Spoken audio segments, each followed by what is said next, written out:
내 커피숍 하는 친구가 있어. 이 친구가 해준 얘기예요. 무슨 얘기냐면은 1시에 자기 커피숍에 60 먹은 아줌마 10명이 들어오더래요. 그래갖고 야, 커피 한 잔이 6,000원, 7,000원이니까 한 7만 원 버나 보다. 근데 아줌마들이 딱 들어와서 한다는 소리가 우리가 지금 대모임을 해갖고 밥을 많이 먹어갖고 패가 불러서 3잔만 시키겠다고. 3잔만 시키겠다고. 3잔만 시키더래요. 10명이 상 3개 딱 차려 해갖고. 그랬더니 요즘 리필이 다 되잖아요. 한참 먹더니 또 있더니 와서 리필 해달라고 그러더래. 리필. 또 그 큰 컵에다 리필을 다 해준 거야. 그랬더니 다시 오더니 그러더래요. 이거 우리 귀양 리필 해준 거 우리 나눠 먹게 잔 좀 더 달라고. 그래갖고 1시부터 3시까지 10명이 3잔 시켜서 온갖 수다 그냥 다 박장대소 하고 막 깔깔거리면서 3잔 값을 내고 나가더래요. 너무 가슴이 아프더래요. 왜냐하면은 전기세도 있고 자리세도 있고 월세도 내야 되는데 저 아줌마들 10명이 들어와서 3잔만 시켜서 먹고 나가 얼마나 가슴이 아픈지 몰라요. 늙으려면 어떻게 늙어? 곱게 늙어. 늙으려면 곱게 늙어야 돼. 나이를 먹으려면은 제대로 먹어야 된다는 거예요. 나는 그래서 우리 직원들 장 보러 나갈 때 절대 못 갖게 해요. 돈 못 갖게. 그거 300원, 400원 깎아서 뭐해? 우리 직원이 지난번에 그러더라고. 자기가 저기 호박을 20개 사는데 한 푼도 안 깎길래 하나 더 얹어주더래. 더 얹어주길래 이거 우리 신부님이 깎지 말라고 그런다고. 깎지 말란다고 그래. 나도 농사 짓는 사람이라요. 참 그 농사가 얼마나 어려운데. 할머니들이 두릅 따 갖고 나오고 쑥해 갖고 나오는 거 300원 깎는다, 200원 깎는다 그러다 안 깎아주면 또 그냥 건너 갖고 사고 돌아다니면서 상처는 다 주고 다녀. 그리고 나 돈 아꼈다고. 참, 그 정도로 200원, 300원 깎고 돈 아낄 정도로 돈이 없으면은 그냥 집에 가만히 앉아 있어. 돌아다니지 말고. 저는 60된 여자친구들이 많아요. 진짜로. 근데 60된 분들하고 이렇게 대하면 참 편안해요. 30대, 40대 이 여자들은 불편해. 불편해. 근데 60만 되면은 아주 편안해. 그리고 60이라고 얼굴이 못생긴 것도 아니야. 이뻐 다. 60은 내가 보기에는 아름답기 시작한 나이에요. 아름다운 모습으로 나이를 들어가는 것. 누가 뭐라 그래도 받아들이고 포용할 수 있는 따뜻한 나이가 저는 60이 아닌가 싶어요. 여기 우리 할아버지들 많이 와서 앉아 계신데 여러분들 오늘 강의 다 까먹어도 좋아. 정말로 다 까먹어. 이것만 안 까먹으면 돼요. 여러분들은 무슨 일이 있어도 할머니보다 하루 먼저 죽어야 돼. 무슨 일이 있어도 누구보다 먼저 죽어? 할머니 죽으려고 그러면 너 죽지 마. 나 죽기 전에 죽지 마. 그리고 먼저 죽어야 돼요. 그러니까 여기 효자 열보다요 악처 하나가 낫다니까요. 효자가 하루 종일 같이 있어줘요? 같이 잠자줘요? 못하는 거예요. 악처가 같이 밥 먹어주고 같이 있는 거예요. 그러니까 여기 오늘 할아버지들은 제발 할머니들 가슴 아픈 일 하지 마세요. 그냥 마누라가 시키는 대로 하고 사세요. 머리 깎으라고 그러면 가서 머리 깎고, 목욕하라면 목욕하고, 내복 추우니까 내복 입으라면 내복 입고, 내복 벗으라면 벗고, 시키는 대로 하고 사세요. 시키는 대로. 근데 이 할머니가 1년 전에 돌아가신 거예요. 어떤 금술 좋은 할머니하고 할아버지하고 한 집에 살았어요. 근데 그날 오후 따라 할머니하고 할아버지하고 목욕을 깨끗하게 했어, 둘이서. 그리고 저녁을 맛있게 차려 먹었어. 그래서 저녁에 침대에 누웠는데 할머니가 옛날 생각이 나는 거야. 할아버지를 툭툭 치면서 여보 영감, 이렇게 깨끗이 씻고 맛있게 먹고 이렇게 침대에 누우니까 우리 신혼 생각난다. 당신 생각나? 신혼 때 당신 이렇게 냉랭하지 않았어. 당신 신혼 때 잘 때 내 손 꼭 잡아주던 거 생각나 안 나? 딱 그런 거예요. 할아버지 가만히 생각해보니까 손을 잡아줘야 될 것 같은 거야. 그래서 할머니 손을 싹 잡았어요. 그랬더니 할머니가 여보 영감, 당신이 내 손 잡아주니까 너무 행복하다. 근데 당신 생각나? 당신 신혼 때 이렇게 내 손 잡는 걸로 끝내지 않았어. 당신 잘 때마다 꼭 내버려 뽀뽀해 주던 거 생각나 안 나? 딱 그런 거예요. 생각해 보니까 뽀뽀도 해줘야 될 것 같은 거야. 그래서 할아버지가 할머니 손을 쫙 잡은 상태에서 고개를 돌려서 뽀뽀를 쭉 해줬어요. 근데 할머니가 너무 여보 영감, 당신이 내버려 뽀뽀해 주니까 나 세댁된 기분이야. 너무 행복하다. 여보 영감 너무 고마워. 근데 여보 영감, 당신 생각나? 당신 신혼 때 내버려 뽀뽀하는 걸로 끝내지 않았어. 당신 그 이로 내기 잘근잘근 애무해 주던 거 생각나 안 나? 딱 그런 거예요. 그랬더니 그때서 할아버지가 얼굴이 울그락불그락 하면서 확 이불을 내던지고 나가버린 거예요. 그래갖고 할머니가 여보 영감 어디가? 문 열고 나가는 할아버지한테, 그랬더니 할아버지가 딱 문지방에 서서 할머니를 딱 째려보고 이렇게 말을 했어요. 기다려, 이빨 갖고 올 테니까. 딱 그랬다는 거 아니에요. 이제 여러분들 노인들은요 부부밖에 없어요. 정말 부부가 귀하게 여겨야 되는 거예요. 황창현 신부님의 행복특강 지금 바로 시작하겠습니다. 영상이 마음에 드신다면 구독, 좋아요, 알림 설정 부탁드립니다. 마지막에 황창현 신부님이 직접 쓰신 글도 함께 들으시면 좋겠습니다. 내가 40이 돼서 제일 감사한 것 중에 하나가 미운 사람이 하나도 없는 거예요. 그리고 미운 사람이 없다 보니까 마음의 평화를 많이 찾게 되더라고요. 근데 문제는 마음에 안 드는 놈들은 너무 많아. 근데 여러분들 인생 살면서 모든 사람들이 마음에 들 수 있을까요?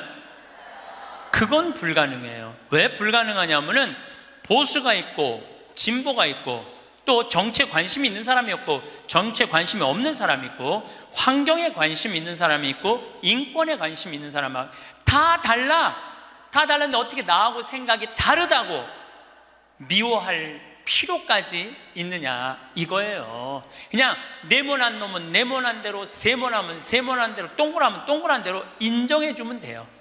그리고 제가 40이 들어서 제일 감사한 것 중에 하나가 30대 때는 일일이 다 지적해주고 가르쳐야지 속이 편했는데 40대는 안 그래요. 왜 안 그러느냐면 귀찮아. 그런 거를 일일이 다 신경 쓴다는 것 자체가 귀찮아요. 그런 것까지 신경 쓰고 살 필요가 없는데 뭐하러 그렇게 크고 세세한 것까지 관심을 갖고 사느냐 이거예요. 어제는 이제 수원 우리 두 번째 멘토 신부 성당에 가서 강의를 하게 됐는데 오늘 평화방송한다고 좀 이렇게 마사지를 받으려고 그러는데 마사지 예약한 사람이 까먹고 집에 휴가를 가버렸다고 그러더라고요. 그래갖고 이제 직원을 바깥에서 운전하는 직원을 한 30분 정도 기다리는데 그 성균관대학, 수원에 성균관대학이 있는 데인데 그 수많은 젊은 여대생들이 확 지나가더라고요. 그런데 참 슬픈 건지 좋은 건지 모르겠는데 지나만 가지 얼굴이 안 보여. 눈이 이게 침침해 갖고요. 이쁜 여자가 안 보여. 이쁜 여자가. 그것도 한편으로는 참 좋다 그런 생각도 들더라고요. 근데 이제 30분을 내가 길에서 기다리다가 직원이 뭐 때문에 잘못돼 갖고 늦게 도착을 했는데 내가 딱 탔는데 우리 직원이 그러는 거예요. 지금 왜 신경질을 안 부리세요? 그러더라고요. 근데 부리고는 싶은데 기운이 없어. 신경질 부릴 기운이 없어. 그래서 나이를 먹는 게 좋은 면도 있구나. 사소한 것에 신경이 점점 멀어지는 참 좋은 것도 있구나 이런 생각이 들어요. 제가 늘 강의 때 말씀드리지만은 우리가 모든 사람 사랑하기 쉽지 않아요. 근데 문제는 동그란 사람들이야. 마음이 예쁜 사람들은 모든 사람 사랑하려고 그래요. 난 그 사람들이 제일 짜증나는 사람들이에요. 모두 사랑하려고 덤비는 사람들. 예수님은 모두 사랑하라고 그런 적이 없어요. 서로 사랑하라고 그랬죠. 언제 모두 사랑하라고 그랬어요. 여러분도 오늘 이후부터 서로 사랑하세요. 우리 인생에는 궁합이 맞는 사람이 있어요. 이거 아주 중요합니다. 나하고 궁합이 맞는 사람이 있어요. 저는 내 인생에 참 궁합 맞는 사람들이 많은 편인데 내 인생 가장 궁합 잘 맞았던 분은 2012년에 돌아가신 87세에 돌아가신 김창린 필립보 신부님이 나하고 궁합이 제일 잘 맞았던 신부님이에요. 근데 이 신부님은 내가 신학생 때 별명이 호랭이 신부님이에요. 호랭이 신부님. 호랭이 신부님인데 얼마나 무서웠느냐 하면은 미사 딱 시작, 문 딱 잠궜어요. 미사 시작하면. 그리고 미사 때 움직이잖아요? 그 자리에서 쫓아냈어요. 나가라고. 미사 때 움직이면은. 조금도 떠드는 걸 못 보셨어요. 조금만. 만약에 애가 뛰어다닌다, 그럼 애 3살, 4살도 욕을 바가지로 얻어먹어요. 욕을. 그리고 그 엄마는 말할 것도 없고. 하면은 내가 그 신부님 철산성당 보좌 신부로 있을 때인데 미사를 하는데 꼬마가 저 앞에서부터 오는 거야. 모든 교우들이 얼음이 됐어요. 혼날 거 이제 시작이 되니까. 근데 신부님 딱 미사다 멈춘 거예요. 얘는 아무것도 모르고 막 3살, 4살짜리가 오는 거야. 근데 딱 신부님이 입이 참 북한 분이라 거치세요. 이 애새끼 엄마 누구냐고. 나오라고. 이 거룩한 미사에 이렇게 애새끼를 막 놔두고 이 엄마 나오라고. 근데 진짜 중요한 거는 그 엄마가 끝까지 안 나왔다는 거야. 너무 무서우니까 못 나온 거야. 그래서 누가 데리고 나갔느냐면 미사 봉사자가 데리고 나간 거예요. 그래서 그 엄마 1년 동안 뭐라고 그랬냐면 저거 엄마이길 포기한 인간이라고. 저기 엄마냐고. 그만큼 무서웠어요. 이 신부님은 참 원칙적인 분이세요. 신앙에 애누리가 없는 분이에요. 그리고 내가 보좌 신부 때 이렇게 보면은 판공성사 이제 한참 하잖아요. 그럼 우리 그때 신자가 14,000명이었어. 그러면은 고해성사를 주면은 신부님 고해 들어가면 혼이 나니까 신부님 고해소는 안 들어가는 거예요. 그러니까 내 고해만 나가보면 막 신부님 없어. 그 신부님 기다리다가 딱 나와갖고 이리 와 소리를 질러요. 그럼 저 끝에 있는 사람들이 어쩔 수 없이 가. 신부님 고해서들은 다시 이쪽에 와서 붙는 거야. 내 쪽에 와서. 그래서 내가 하루에 500명씩 성사를 준 적이 있어요. 하루에 500명씩. 그러니까 그렇게 성사를 많이 줘갖고 나중에는 어떤 보좌 신부 때 어떤 병에 걸렸는지 하도 이걸 많이 하다가 이제 한 번은 문을 열고 고해를 듣는데 대답이 없는 거야. 그래서 왜 고해를 안 하냐고 눈을 떠봤더니 내 침대에서 옆에 창문을 열고 이러고 있더라고요. 창문을 열고. 그렇게 무서운 신부님이었는데 참 편안했어요. 그래서 신부님 내가 평창의 성 필립보 신부님 본명이 필립보, 김창림 필립보. 신부님 나 생태마을 꾸미고 싶다고. 네가 한다면 내가 도와줄게. 그래갖고 신부님이 30억 평생 북한에서 넘어가고 학비 고생을 많이 하고 신학생들 장학금 한다고 신부님 모아둔 거 30억을 내놓으신 거예요. 근데 신부님이 이제 은퇴를 하셨어요. 마지막 11년 동안 내가 모시고 살았어요. 근데 한 번도 서로 큰 소리 얼굴 붉힌 적이 없어요. 그렇게 무서운 신부님인데 한 번도 얼굴을 붉힌 적이 없어요. 신부님하고 뭐 에피소드가 너무 많은데 신부님이 당신 성구가 서로 사랑하라야 내 성구 액자 너한테 줬는데 어디 있느냐고 2년을 괴롭히더라고요. 2년을. 나는 그런 거 본 적 없다. 이놈 새끼 내가 너한테 성구 줬는데 네가 내 걸 우습게 한다고 욕을 먹었는데 나중에 알고 보니까 신부님 그 철산성당 사무실에 있었던 거야. 근데 내가 그것 때문에 황당한 게 아니야. 서로 사랑하라는 성구를 내가 찾아서 우리 지금 생태마을에 걸어놨는데 참 기가 막혀요. 서로 사랑하라 그러는데 이렇게 그 뒤에 배경 그림이 뭔지 아세요? 호랑이 2마리가 서로 끌어안고 있는 거야. 한번 생태마을에 오시면 한번 보세요. 하여튼 호랑이. 그런데도 신부님하고 마지막까지 정말로 아버지 아들같이 잘 지냈어요. 근데 이제 신부님이 2월 15일 날 입원하셨는데 뭐 이제 한 3개월 보름 정도 했는데 월요일 날 돌아가실 것 같아서 우리 주교님들 다 모이고 교구청 신부들 다 모여갖고 돌아가신다고 그러는데 신부님이 안 돌아가시는 거야. 밤 12시가 돼도. 그러니까 뭐 주교님 뭐 황신부 있을 거지? 우리 각계 뭐 교구청의 신부들 우리 각계 다 가고 나만 있는. 돌아가시는 언제 돌아가시나 보는데 새벽 3시까지도 안 돌아가시네? 나는 다음날 강의 있는데 라고 신부님 하여튼 나 지금 바빠서 간다고 가는데 이틀 지났는데 느낌이 이상해. 그래서 부관장 신부한테 네가 나머지 다 해라. 나 아무래도 신부님 돌아가실 것 같다. 그래서 이제 수원 빈센트 병원에 왔어요. 딱 왔는데 신부님이 이틀 동안 혼수 상태에 계시더라고. 그래서 내가 신부님 귀에다가 이렇게 말했어요. 신부님 이제 가셔라. 신부님 힘든데 신부님도 가셔야지. 신부님도 편안하고 나도 힘들어 죽겠다 왔다 갔다 그랬는데 신부님이 눈을 딱 뜨는 거예요. 얼마나 놀랬는지 몰라요. 죽으라고 그러는데 눈 뜨니까 얼마나 내가 놀래. 그랬더니 그 신부님 모시는 자매가 그러더라고요. 부부가 아유 저거 보라고 이틀 동안 그렇게 많은 신부님들이, 그렇게 많은 그 은인들이, 지인들이 와서 신부님 눈 뜨라고 그래도 눈 한 번 안 뜨더니 저 사랑하는 신부가 와서 신부님 이제 가시라고 그러니까 눈 뜨는 거 보라고. 신부님 매일 저를 위한 미사를 하셨거든요. 매일매일. 그래서 내가 이제 신부님한테 그랬죠. 신부님 평생에 내 바람막이 대주시고 나 행복하게 해줘서 너무너무 감사하다고. 나는 사제 생활은 정말로 반은 신부님 때문에 행복하게 살았다고. 여기 이제 내가 그날 다 오라고 그랬거든요. 신부님 지인들 다 눈 한번 마주치라고. 신부 눈 다 마주치시더라고요. 그러더니 나하고 딱 눈을 마주치시면서 돌아가시더라고요. 그래서 신부님이 내 품에서 돌아가셨어. 그러니까 신부님은 나하고 궁합이 맞은 거죠. 그래서 난 그분하고 평생 참 행복하게 살았어요. 여러분들도 마찬가지예요. 여러분들하고 궁합이 맞는 사람이 있어. 근데 이 동그란 사람 얘기, 이제 뭐 내가 옛날에 화가 나십니까에도 말씀드렸지만, 동그란 사람들은 뭐가 있냐면 예수님 사랑하는 마음이 이쁘니까 남 상처 주는 걸 못해. 왜냐하면 예수님한테 미안하니까. 남 상처 주는 걸 못하는 거야. 동그란 사람이 대림절 맞이하고 예수님 성탄 맞이하고 빠마를 탁 했는데 삐죽한 놈이 와서 한마디 해요. 빠마를 왜 그렇게 했어? 얼굴이 떡판 같잖아. 그러면 동그란 사람은요 가슴에서 피가 떨어져요.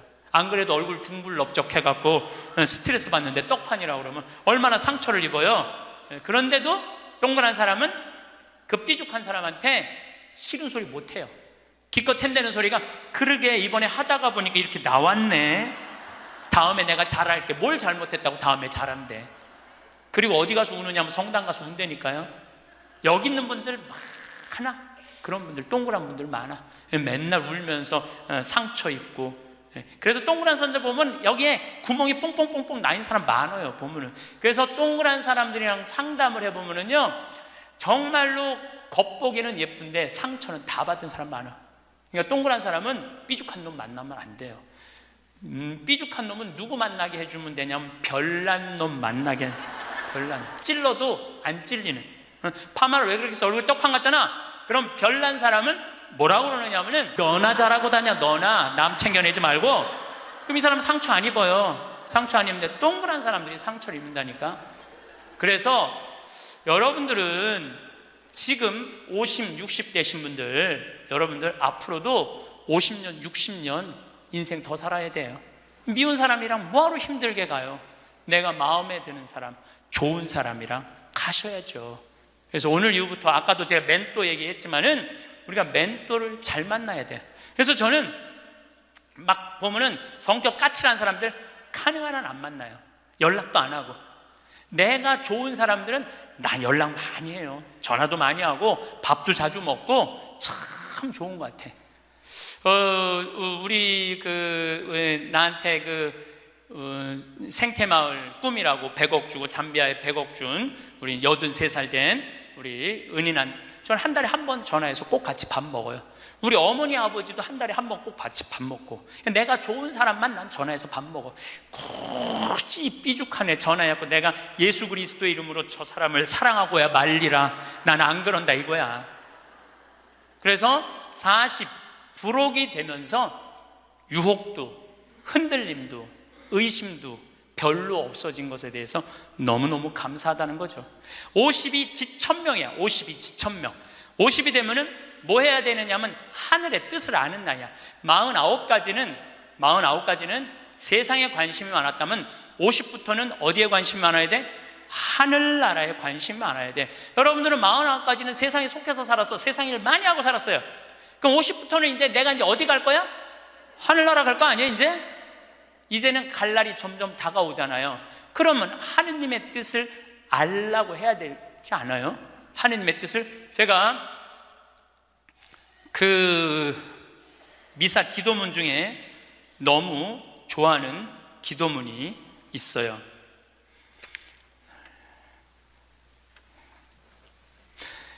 하느님 아버지 성찬의 전례 때요, 저희가 그리스도의 죽음과 부활을 기념하며 생명의 빵과 구원의 잔을 봉헌하나이다. 또한 저희가 아버지 앞에 나와 봉사하게 하시니 감사하나이다. 많이 들어봤죠? 또한 저희가 아버지 앞에 나와 봉사하게 하시니 감사하나이다. 저는 반장, 부반장, 줄반장도 해봤던 적이 없어요. 우등상도 타봤던 적이 없어요.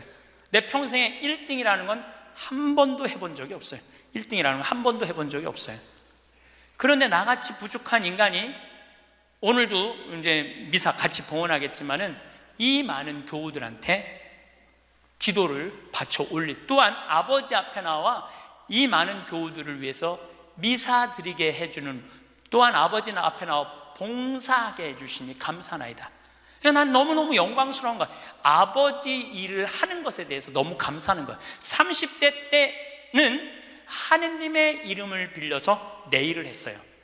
30대 때는 어땠냐, 뭐가 진행이 안 되면 성질을 있는 대로 부렸어요. 30대 때는. 근데 요즘은 막 일이 진행이 안 되잖아요. 그럼 딱 내려놔요. 그리고 이렇게 말합니다. 당신이 원하는 게 아니네. 그거 딱 내려놔요. 당신이 원하는 일이면, 하느님 당신이 원하는 일이면 되겠지. 제가 작년에 잠비아에 가갖고 간호대학 수톱된 걸 보고, 저 사는 맛 사는 멋 삼교 한 끼 책 파는 거 2억 인쇄 내놨다고 그랬잖아요. 그래갖고 교우들한테 1,000만 원씩 30명만 도와달라고 그랬잖아요. 그런데 2월 달에 방송에 나갔는데 4월 마지막 주에 2억 8천이 모인 거야. 2달 만에 2억 8천이. 내가 한번 모금도 나간 적이 없는데 다 전화해서 마지막 토요일에 내가 하느님한테 이렇게 기도했어요. 하느님, 왜 2천만 원이 비냐고. 진짜 그렇게 기도했어요. 진짜. 아니 내가 2억을 내놨으면 당신 3억 내놔야 될 거 아니냐고 그렇게 기도를 했는데, 그날 저녁에 종교도 다른 할머니가 나한테 전화했어요. 신부님, 당신이 기도를 하는 중에 내가 돈이 필요할 것 같아갖고 2천만 원 보냈다는 거예요. 2천만 원. 나는 기쁘지 않았어요. 기쁘지 않았어. 왜 기쁘지 않았냐면 너무 놀랐어요. 하느님이 다 듣고, 하느님 왜 2천만 원이 비냐 그랬더니 그 저녁에 2천만 원을 채워주셨으니, 여러분들 기쁠 것 같아요? 무서울 것 같아요? 무섭죠. 와. 그래서 예수님이 너희들 많은 말 하지 말아라. 아버지가 너희가 필요한 것을 다 알고 계신다. 그래서 내가 기도를 안 한다니까요. 내가 기도를 안 해요. 내가 잠비아에 농업대학 세울까? 그랬더니 100억 갖다 줬잖아요. 그래갖고 농업대학 부지가 필요한데 그랬더니 1,000만 평 대통령이 줬잖아요. 어떻게 기도를 해? 생각만 해도 하느님이 이렇게 쏟아주는데 기도까지 해주면 나는 죽어. 이거 기도까지. 근데 나는 어떤 믿음이 있느냐 하면 지천명, 하늘의 뜻을 알아요. 하느님이 원하는 일이면 된다. 네. 그리고 이제 잠비아에 제가 이제 4년을 다니면서 돈도 많이 이제 그 신학교, 잠비아를 쭉 다녔는데 내가 너무너무 놀란 거는 잠비아의 신자가 500만 명이에요. 그리고 내가 다니고 있는 은돌라 교구는 신자가 100만 명이야. 100만 명. 근데 신학교가 없는 거야. 잠비아의 신학생은 지금 480명이 있대요. 근데 기숙사가 없는 거야. 1, 2학년이 철학과 이렇게 다니고 이상하게 하여튼 신학 과정이 있더라고. 그래서 은돌라 교구의 반달 주교님께서 나한테 요청이 왔어요. 우리 여기 잠비아에 신학교를 좀 줘달라고. 근데 그 신학교 짓는 거 어렵잖아. 땅 이미 1,000만 평 있고 10억이면 신학교 짓거든요. 10억이면 벌써 100억 기증 받았고, 나는 농업대학만 할 생각을 했지 그 신학교 줘줄 생각을 안 했거든요. 근데 생각해보니까 이거 신학교 짓는 거 이게 정말로 의미 있는 일이구나. 이게 누구의 뜻이냐? 1,000명이라는 거야. 하느님의 뜻이구나. 그래서 요즘 이제 신학교를 이제 설계를 다 끝냈어요. 신학교 설계도 다 끝났어. 그래갖고 짓는데 이제 반달 주교님이 지난 9월달, 10월달에 한국에 들어오셨어요. 근데 또 마침 우리 수원교구의 이용훈 주교님께서 그러면은 저도 그렇죠. 우리 수원교구 주교님 이름으로 책임지고 끝까지 져주기로 두 주교님께서 사인을 딱 했어. 내가 그걸 보면서 그래, 하느님이 이렇게 역사하시는구나, 그런 걸 느끼면서 내 일을 하는 게 아니라 이제 누구 일을 해? 하느님의 일을 해. 하느님의 일을 하니까 내가 책임질 필요 있어요 없어요? 없어. 누가 책임져야 돼? 하느님이 책임져야 돼. 그야말로 내 기도는 배째라야. 줄래면 주고 말래면 말아라. 그런데 잠비아에 이번에 미국 교우들이 20명이 따라왔어요. 그런데 참 그 사연이 기가 막히더라고요. 딸이 수의학과 다니다가 교통사고로 죽은 거야. 보나라는 아이인데 24살인가 6살에. 근데 그 딸 생일날 잠비아에서 보나 샘이라고 샘을 판 거예요. 근데 그분들이 그 주교님을 만나더니 우리도 잠비아에 신학교주인데 자기네들이 가능한 한 100만 달러 다 모아보겠다는 거예요. 이게 그러니까 내가 그런 일을 저지르는 게 아니라 하느님이 알아서 하는 거야. 나는 뭐만 해? 심부름만 하는 거야. 또한 아버지 앞에 나와 봉사하게 하시니 감사하나이다. 여러분들 여기 50 되신 분들, 50 넘으신 분들 아직도 세상 것에 연연하고 매달린다면 언제 1000명 하늘의 뜻을 알 거예요. 이제 이 세상 돌아가는 삼라만상 이치 다 할 나이 아니에요. 50이 되면은.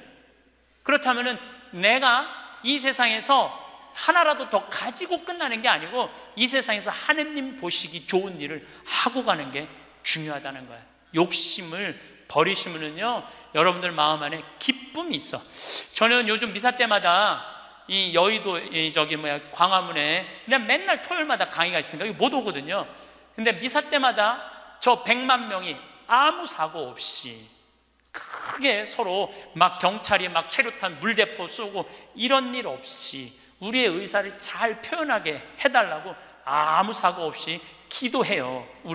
우리나라 평화를 위해서. 내가 우리나라 평화를 위해서 미사일 지향을 내가 드릴 수 있는 사제가 된다는 거 너무 감사하더라고요. 그래서 여러분들도 하느님 아버지 내가 구역장으로 봉사하게 하시니 감사하나이다. 하느님 아버지 내가 성모회장으로 봉사하게 하시니 감사하나이다. 하느님 아버지 내가 반장으로 봉사하게 하시니 감사하나이다. 이렇게 기도해야 돼. 근데 50이 돼갖고 기껏 텐대는 소리가 하느님 이번에 프레스티움 단장 안 하게 해주시니 감사하나이다. 이러면 안 된다는 거예요. 62순이라고 해. 62순. 이순이라는 건 뭐냐면 60이 되면 귀가 편안해야 되는 나이에요. 60. 화가 나지 말아야 돼. 누가 내 욕을 해도 화가 나지 말아야 돼. 근데 60 된 분들 막 누가 내 욕을 해. 그럼 뭐라 그래? 나를 내가 산전수전 다 겪었는데 날 뭘로 보고 내 욕을 해? 내가 이놈을 뻔때를 보여주리라. 이때부터는 나이를 헛먹는 거예요. 누가 내 욕을 해도 화가 나지 말아야 돼. 내 커피숍 하는 친구가 있어. 이 친구가 해준 얘기예요. 무슨 얘기냐면은 1시에 자기 커피숍에 60 먹은 아줌마 10명이 들어오더래요. 그래갖고 야 커피 한 잔이 6,000원 7,000원이니까 한 7만원 버나 보다. 근데 아줌마들이 딱 들어와서 한다는 소리가 우리가 지금 개모임을 해갖고 밥을 많이 먹어갖고 패가 불러서 3잔만 시키겠다고. 3잔만 시키겠다고. 3잔만 시키더래요. 10명이 상 3개 딱 차려 해갖고. 그랬더니 요즘 리필이 다 되잖아요. 한참 먹더니 또 있더니 와서 리필해달라고 그러더래. 리필. 또 그 큰 컵에다 리필을 다 해준 거야. 그랬더니 다시 오더니 그러더래요. 이거 우리 귀양 리필해준 거 우리 나눠 먹게 잔 좀 더 달라고. 그래갖고 1시부터 3시까지 10명이 3잔 시켜서 온갖 수다 그냥 다 박장대소 하고 막 깔깔거리면서 3잔 값을 내고 나가더래요. 너무 가슴이 아프더래요. 왜냐하면은 전기세도 있고 자리세도 있고 월세도 내야 되는데 저 아줌마들 10명이 들어와서 3잔만 시켜서 먹고 나가 얼마나 가슴이 아픈지 몰라요. 여러분들 돈이 없으면은 막심 골드 그 150원이야 스틱 커피 그거 10개 사면 1,500원이야. 그럼 보온병 사다가 종이컵 사다가 종이컵 안 되지만은 그냥 그 앞에 공원이거든. 그거 먹으면 되지. 왜 그 남의 상처를 이걸 뭐라고 하냐면은 나이값도 못한다고 그러는 거야. 늙으려면 어떻게 늙어? 곱게 늙어. 늙으려면 곱게 늙어야 돼. 나이를 먹으려면은 제대로 먹어야 된다는 거예요. 나는 그래서 우리 직원들 장 보러 나갈 때 절대 못 갖게 해요. 돈 못 갖게. 그거 300원, 400원 깎아서 뭐해? 우리 직원이 지난번에 그러더라고. 자기가 저기 막 호박을 20개를 사는데 한 푼도 안 깎길래 하나 더 얹어주더래. 더 얹어주길래 아, 이거 우리 신부님이 깎지 말라고 그런다고. 깎지 말란다고 그래. 나도 농사 짓는 사람이라요.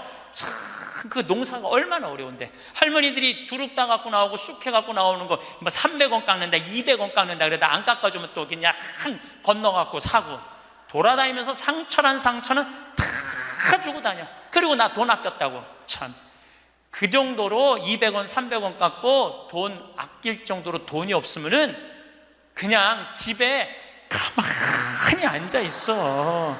돌아다니지 말고. 예.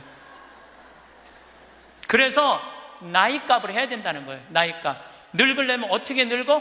곱게 늙어야 돼. 늙으려면. 그리고 60이 되면은 이순이라는 게 뭐냐면은 누가 내 욕을 해도 화가 나지 말아야 되는 것뿐만 아니라 이해 안 되는 게 없어야 돼요. 삼라만상 우주, 아까 1000명이라고 그랬죠. 1000명 안에는 우주 만물의 조화까지 다 알아야 돼. 그 60이 되면은 이해 안 되는 게 없어야 돼. 내가 60대 신분 중에 너무너무 멋있는 분 한 분을 알고 계세요. 난 그분 지금 얼굴도 본 적이 없는 분이에요. 얼굴도 본 적이 없는데 이분이 얼마나 멋있느냐 하면은 성모회장이래, 어느 성당에. 근데 내 후배 신부 중에 하나가 5년 전에 옷을 벗었어요. 신학교 때 내가 굉장히 예뻐했던 아이인데 자기 기쁘지 않대. 사제로서 기쁘지 않대. 사제로서 기쁘지 않으니까 미사를 드릴 수가 없는 거예요. 그거 여자 문제보다도 더 고통스러운 거예요.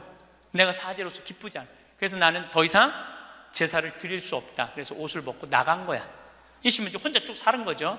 근데 그 본당 신부였을 때 성모회장님이었대. 성모회장님이었는데 이 신부님이 5년 동안 혼자 사는 걸 알고 딸이 36인가 37이래. 딸한테 그랬대요. 너 그 신부님 알지? 알고 있대. 근데 그 신부 옷 벗은 거 알지? 알고 있대. 근데 너 지금 시집도 안 가고 혼자 사니? 이렇게 허송세월 보내지 말고 신부님 외롭고 힘든데 너 신부님한테 시집이나 가서 밥도 해주고 빨래도 해주고 의지가지 하면 어떻겠느냐? 그 성모회장님 남편도 설득했대. 당신 저 본당 신부님 있을 때 저런 사이 하나 있으면 좋겠다고 그러지 않았느냐고. 저 사이 사모면 되지 않겠느냐고 남편도 설득하고 남편도 좋다고 그랬대. 그래갖고 이번 3월 신부님한테 찾아간 거야. 내 딸 줄 테니까 신부님 혼자 외롭게 살지 말고 내 딸 이제 데리고 같이 살았으면 좋겠다고. 그래서 이번 3월 달에 결혼을 시킨 거야. 60이 되려면 그 정도는 돼야지. 60이 되려면 그 정도는 돼야지. 신부님도 옷 벗고 나가면 내가 저 신부님 더럽다고, 저 신부님 저럴 수 있느냐고, 내가 그렇게 안 봤는데 욕이나 하고 돌이나 던지고, 그건 나이를 헛먹는 거예요. 그 신부는 얼마나 힘들었겠어. 인생 살면서 자기 맞지도 않는 옷 입고 이러지도 못하고 저러지도 못하고 부모님 상처 줄까 봐 옷도 못 벗고 얼마나 힘들겠어. 그 정도 이해는 돼야지. 60이 돼갖고 옷 벗고 나가면 나는 이해가 안 되네. 저 신부님 왜 옷을 벗고 나갔을까. 그래서 60이라는 건요 정말 아름답기 시작한 나이에요. 저는 60된 여자친구들이 많아요. 진짜로. 근데 60된 분들하고 이렇게 대하면 참 편안해요. 30대, 40대 이 여자들은 불편해. 불편해. 근데 60만 되면은 아주 편안해. 그리고 60이라고 얼굴이 못생긴 것도 아니야. 이뻐 다. 60은 내가 보기에는 아름답기 시작한 나이에요. 아름다운 모습으로 나이를 들어가는 것. 누가 뭐라 그래도 받아들이고 포용할 수 있는 따뜻한 나이가 저는 60이 아닌가 싶어요. 70이 종심소욕 불육이라고 그래요. 뭐라고 하면 70이면 마음을 따른, 욕구가 일어나는 마음을 따라도 법에 어긋남이 없는 나이야. 그러니까 내가 한 70 넘은 분이 내가 욕심껏 행동을 해도 그게 법에 어긋나지 말아야 돼. 다시 말해서 좀 쉽게 얘기하면 우리 천주교 교우들 알아듣기 쉽게 말하면 70에 내가 하는 행동이 하느님이 하는 행동하고 똑같아야 돼. 70은. 근데 70된 할머니들 막 잔치집에 갔는데 그냥 부친 게 맛있다고 꼬쟁이에 그 집에 뭐 부친 게 남든 뭐 모자라든 상관하지 않고 꼬쟁이에 싸갖고 막 그게 이제 늙으려면 곱게 늙으려는 거예요. 그러면 안 된다는 거예요. 70.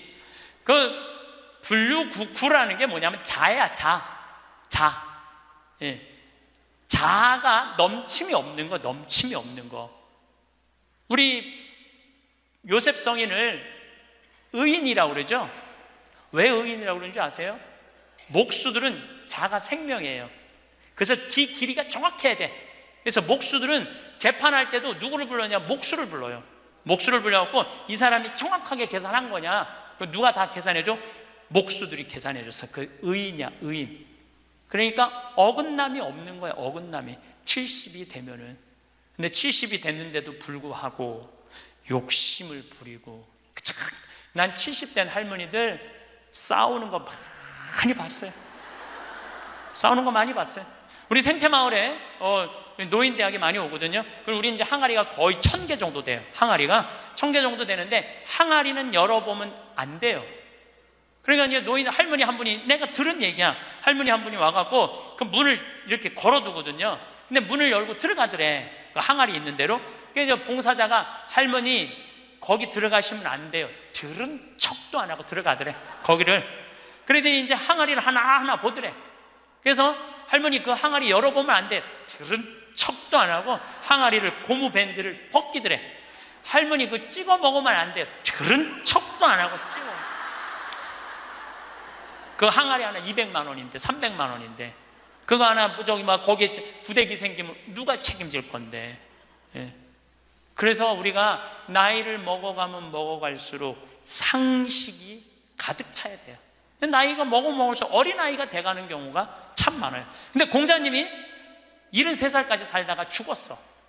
무슨 얘기냐면은 천지가 80이 넘게 사는데 70까지만 얘기를 하고 죽은 거야. 공자님이 80은 어떻게 살으라고. 그래서 내가 80을 내가 생각을 해봤어요. 80은 뭐 해야 되는 나이냐면은 생생지심의 나이예요. 생생지심. 생생지심이라는 게 뭐냐면은 생명을 사랑하는 나이야. 80은 생명을 사랑하는 나이. 80까지 살면은 여러분들 감사하지 않아요? 감사하죠? 저는 46세 위암 수술을 하고 매년 가을마다 단풍 구경을 가요. 매년 셋째 주 월요일 날 우리 부관장 출신 신부들하고 단풍 구경을 가는데 너무너무 아름답더라고. 그때 내 기도문이 뭐냐면, 하느님 올해도 단풍을 보게 해주셔서 감사합니다. 이렇게 아름다운 단풍을 보게 해주셔서 감사합니다. 근데 80이 된 분들은 단풍을 몇 번을 보는 거야? 80번을 보는 거 아니에요. 얼마나 감사해. 근데 80 먹은 할머니들 뭐 다리도 아프고 허리도 아프고 뭐 귀찮지. 근데 이렇게 말해요. 아, 늙으면 죽어야 돼. 사는 게 귀찮아. 사는 게 재미가 하나도 없어. 내가 인생 살아보니까 믿을 놈 한 놈도 없어. 머리 검은 짐승한테는 잘해주는 게 아니야.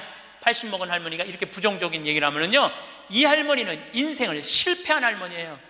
실패한 거 아니에요? 생명을 사랑하는 나이. 오늘도 이렇게 하루를 나한테 선물로 주신 하느님한테 감사하다고. 진달래를 보면 이번에도 한 번 더 이 아름다운 진달래를 보게 해주셔서 감사하다고. 단풍을 보면 이 아름다운 단풍을 한 번 더 보게 해주셔서 감사하다고. 살아있음에 대해서 감사하고,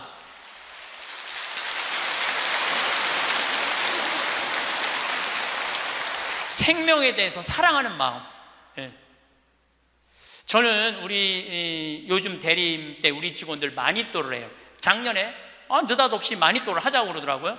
그래서 이제 쭉 뽑았어. 우리 직원이 40명인데 나는 이제 60 먹은 형제가 뽑혔어요.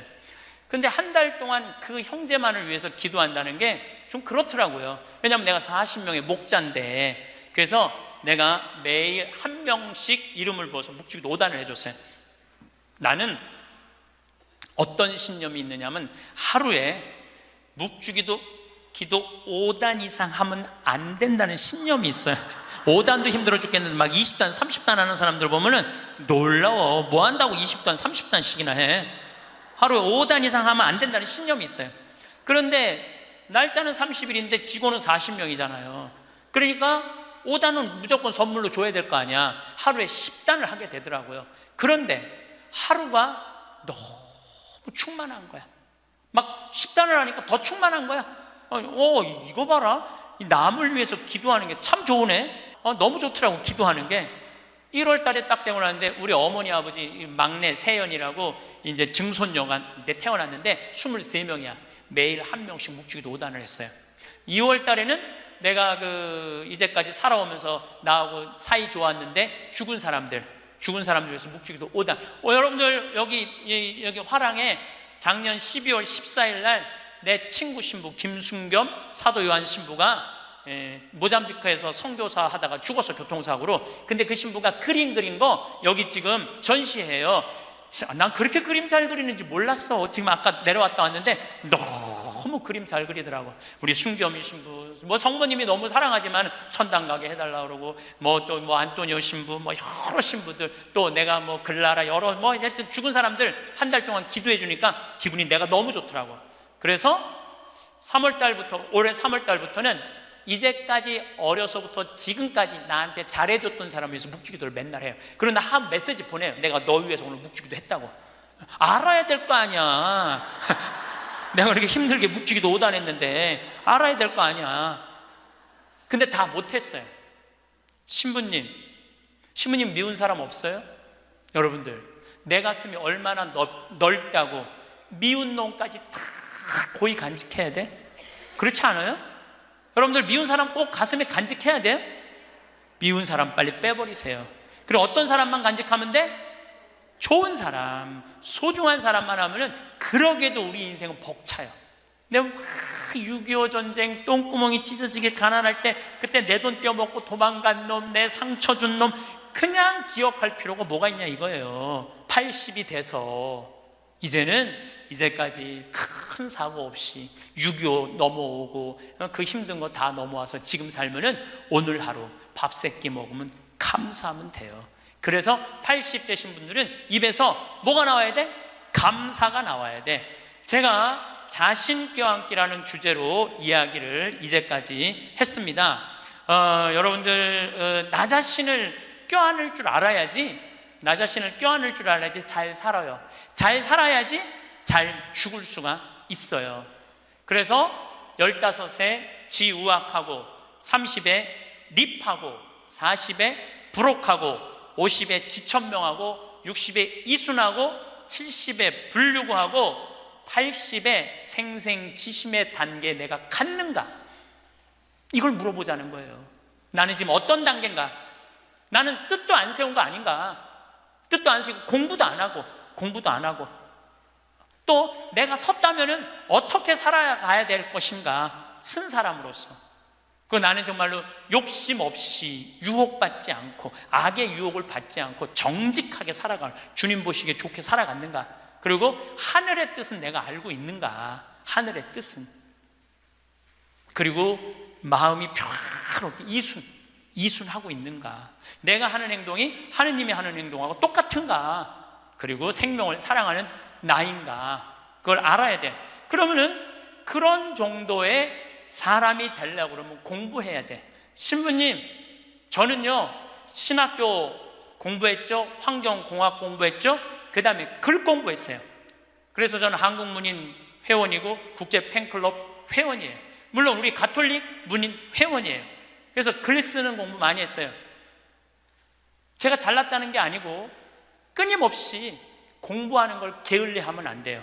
저는 요즘 무슨 공부를 하느냐면 성서 공부를 하고 있어요. 안병철 신부님 사도행전 강의 참 열심히 들어요. 최승종 신부님 강의 참 좋아요. 끊임없이 들어요. 요즘 사도 바울에 대해서 공부 많이 해요. 정말로 재밌더라고요. 사도 바오로 보통뿐이 아니야. 사도 바오로가 예수님이 30년에 돌아가셨는데 사도 바오로는 35살에 개종을 해요. 5년 동안 천주교 신자를 얼마나 많이 박해했는지 몰라. 5년 동안 집집마다 다니면서 잡아 감옥에다 가뒀어요. 집집마다. 스테파노 죽일 때 옷 들고 있었고, 그리고 다마스커스로 가다가 말에서 떨어지죠. 예수님이 사울아 사울아 왜 나를 박해하느냐. 그리고 35년서부터 45년까지 10년 동안 돌을 닦아요. 돌을. 그리고 바오로 사도는 안티오키아 교회를 바르나바 사도하고 세우면서 46년부터 1차 선교, 2차 선교, 3차 선교, 4차 마지막 로마까지 가는, 그래갖고 64년에 죽어요. 그러니까 거의 60살 정도, 30년 동안 하느님 일 하다가 죽어. 33년 정확하게 33년. 내가 신학교 때 이런 거 몰랐어요. 요즘 공부하면서 알아. 공부하면서 너무 재밌더라고. 신부님은 팔자가 좋아갖고 대학 다니고 싶으면 대학 다니고, 대학원 다니고 싶으면 대학 다니고, 그 다음에 무슨 교수한테 글 배우고 싶으면 글 배우고. 신부님 팔자가 좋죠. 여러분들, 내가 팔자가 좋은 게 아니에요. 여러분들도 얼마든지 배울 수가 있어. 내가 지금 왜 이 핸드폰을 들고 왔다 갔다 하느냐면은 여기에 대학이 들어있어요. 여기에. 여기 유튜브를 통해서 모든 교수들 강의를 다 들을 수 있어요. 주옥 같은 강의가 다 들어있어요. 역사를 배우고 싶으면 역사를 치면 나오고, 철학을 배우고 싶으면 철학을 나오고, 성서를 치면 성서가 나오고, 그냥 너무너무 많아. 여기 이 휴대폰에 이거 맨날 메시지하고 전화 받는 걸로 하지 말고, 신부님 이거 어떻게 찾아요? 손자들한테 해달라고 그래. 손자들한테 이렇게 얘기하세요. 그게 손자들 교육이에요. 얘야, 나 소크라테스 변론이라는 거 듣고 싶은데, 변론이라는 걸 듣고 싶은데 이거 좀 내가 누르면 바로 나오게 해줘라. 그럼 걔 그거 찾아서 걔도 공부해. 맨날 게임만 하다가 할머니가 이거 좀 깔아달라고 그러면 걔 기가 막히게 깔아줘요. 누르면 나와. 누르면.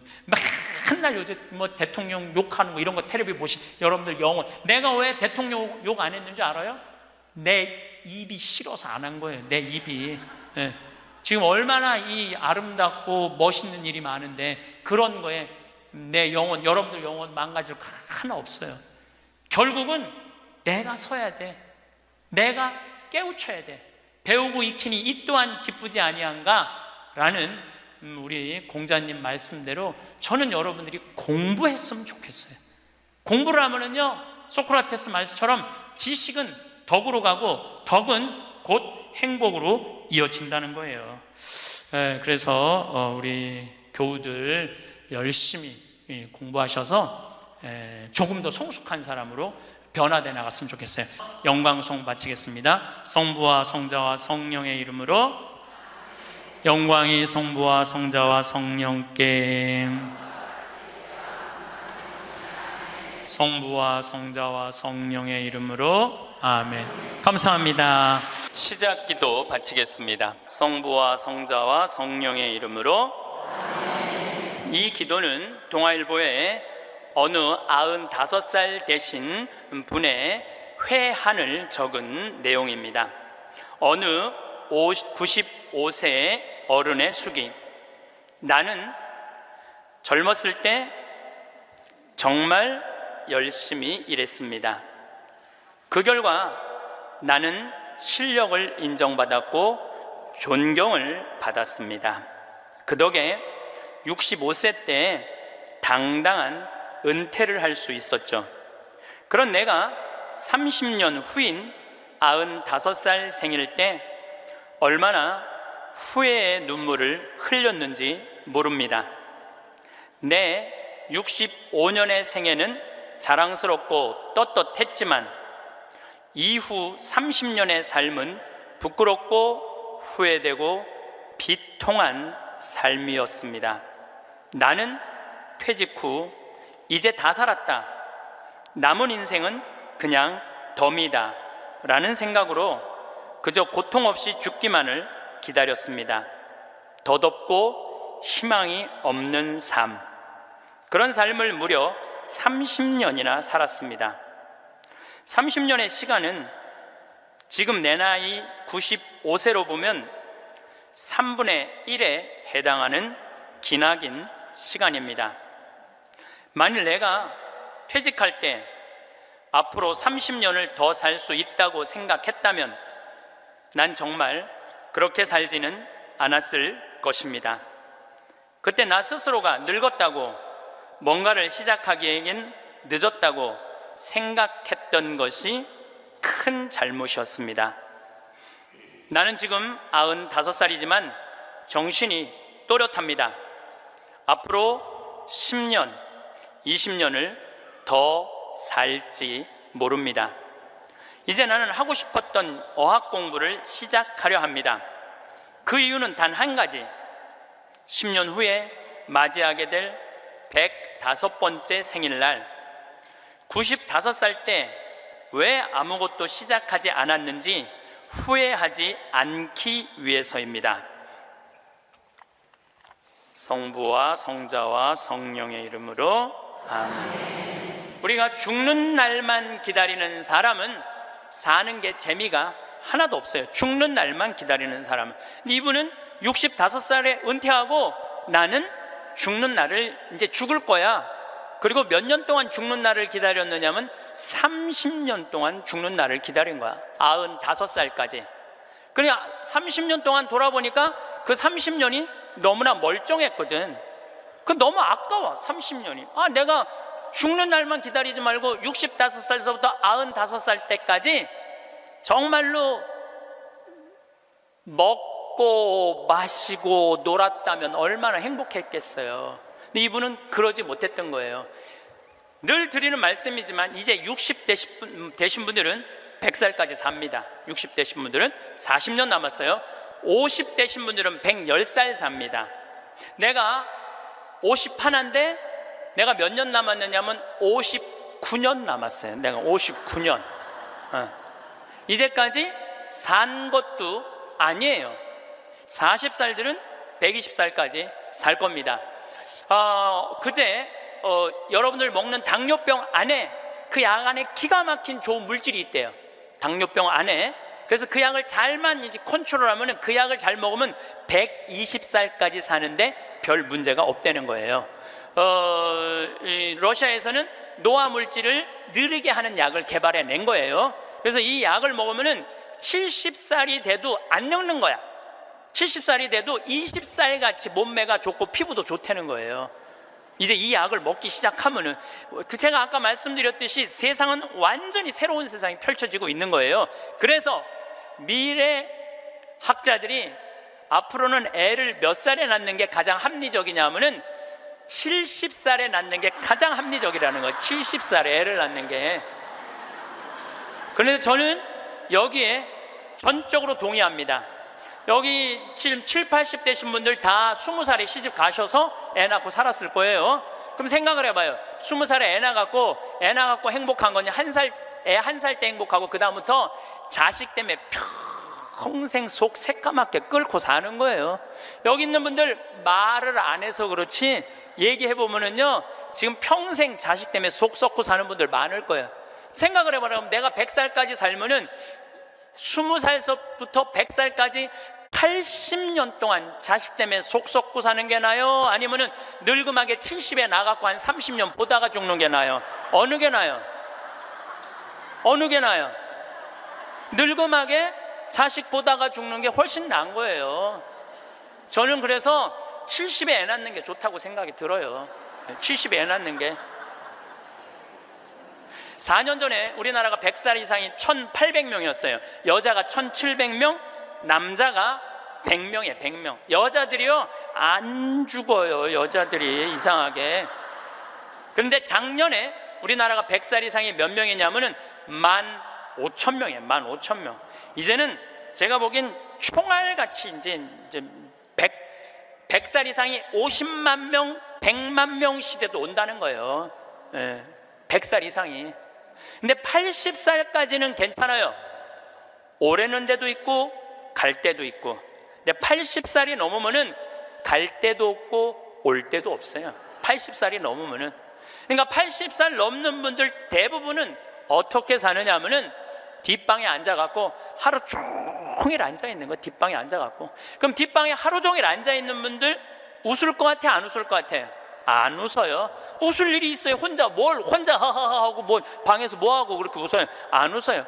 그러니까 하루 종일 한 번도 안 웃는 건 문제도 아니야. 일주일 내내 한 번도 안 웃어. 일주일 내내 한 번도 안 웃는 건 문제도 아니야. 80살에서부터 90살까지 10년 동안 한 번도 안 웃고 사는 할머니들 많아요. 그런 할머니들은 90살 때 보면 얼굴이 어떤 줄 알아요? 이러고 산다니까. 그러면은 80살 넘어서서 웃고 살려면 어떻게 해야 되느냐? 해만 뜨면 집을 나가야 돼요. 해만 뜨면 집을 나가야 돼요.